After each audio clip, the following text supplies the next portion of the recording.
안녕하세요. 피부과 전문의 닥터창입니다. 오늘은 화장품 사용 후에 피부가 잘 뒤집어지시는 분들을 위해서 준비했습니다. 화장품 사용 후에 알레르기나 자극, 트러블 잘 생기시는 분들은 오늘 영상 끝까지 잘 시청해 주시기 바랍니다. 화장품을 바르고 문제가 되는 분들은 주로 어떤 증상이 있을까요? 우선 피부가 잘 붉어지고 따갑고 가렵거나 트러블이 생기거나 각질이 생기기도 하고, 이런 경우를 피부가 뒤집어진다 라고 표현을 하죠. 그래서 화장품을 아무것도 못 쓴다 이런 분들을 진료실에서 자주 뵙습니다.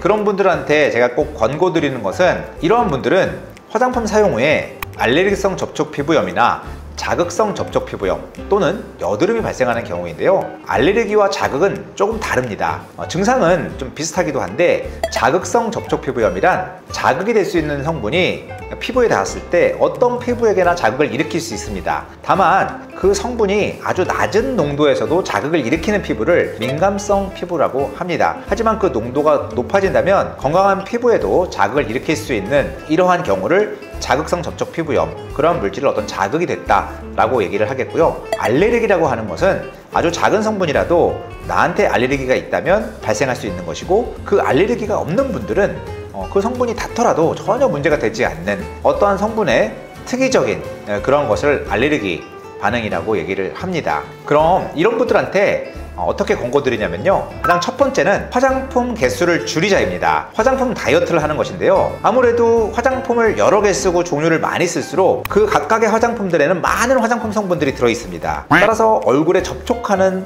물질들도 많아지게 되죠. 그렇다면 알레르기나 자극을 일으킬 수 있는 성분들도 거기에 있을 수 있고, 그나마 문제가 될 수 있는 가능성도 커지는 것이죠. 따라서 그 가능성을 최소화시키기 위해서 화장품의 개수, 종류를 줄이자입니다. 다음으로는 가급적 저자극 제품을 사용하시는 것이 좋습니다. 화장품의 어떤 광고나 안내에 저자극 테스트에 대한 얘기가 나올 수 있는데요, 저자극 테스트에서 좋은 결과가 나왔다고 해서 무조건 안심할 수는 없겠지만요, 그래도 임상 테스트에서 저자극 결과가 나왔다고 하면 일반 화장품들에 비해서는 조금 더 안심할 수 있지 않을까, 이러한 것도 참고를 하시면 좋겠습니다. 다음으로는 향이 없는 제품을 쓰는 것입니다. 여러분들이 향 굉장히 좋아하시죠? 요즘에는 향이 굉장히 유행이라 핸드크림에도 향이 많이 사용이 되고, 얼굴에 바르는 스킨케어 제품에도 향이 들어있는 경우가 많습니다. 물론 향이 있으면 좋죠. 저도 향을 좋아해서 향수도 즐겨 쓰곤 하지만 얼굴에는 향이 없는 제품을 사용합니다. 왜냐하면 향이 그만큼 알레르기를 일으킬 수 있는 가능성이 많습니다. 향이라고 하는 거는 향을 내는 물질을 착향제, 화장품 성분으로는 향료라고 하는데요, 알레르기를 일으킬 수 있는 화장품 성분 중에 가장 흔한 것이 향료입니다. 따라서 가급적이면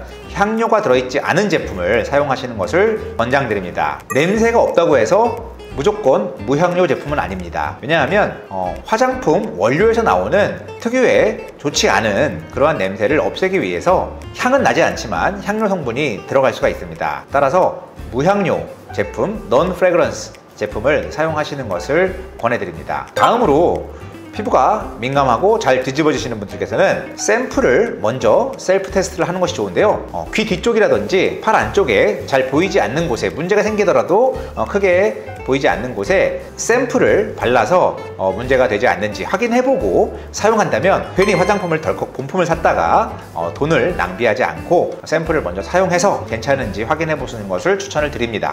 향료가 알레르기를 잘 일으킨다고 말씀을 드렸는데요, 2020년도부터는 식약처에서 25가지 향료 성분에 대해서는 화장품 전 성분에 일정 농도 이상 사용되었을 때는 꼭 기재하게끔 되어 있었는데요, 이 25가지 흔히 알레르기를 일으키는 성분 외의 향료 성분에는 그냥 향료라고만 적어도 되지만, 이 흔히 알레르기를 일으키는 25가지 향료 성분에 대해서는 그 향료의 이름을 기재하도록 의무화되었습니다. 따라서 화장품 알레르기가 의심되는 분들은 이러한 향료 성분들이 있는지 전성분을 체크해 보시면 도움이 될 것입니다. 다만 클렌징 제품같이 씻어내는 제품에서는 0.01% 이상, 씻어내지 않는 제품에서는 0.001% 이상 함유되어 있을 때만 표시가 의무이기 때문에요, 그보다 낮은 농도에서는 표시할 의무가 없기 때문에 이러한 향료가 적혀있지 않더라도 이 향료가 아예 없다라는 것은 아니기 때문에 알레르기 가능성은 완전히 배제할 수는 없는 것이죠. 다만 우리가 참고할 수 있기 때문에 이렇게 성분을 확인할 필요는 있겠습니다. 이러한 25가지 성분은 영상에 나오는 자료 화면을 참고해 주시고요.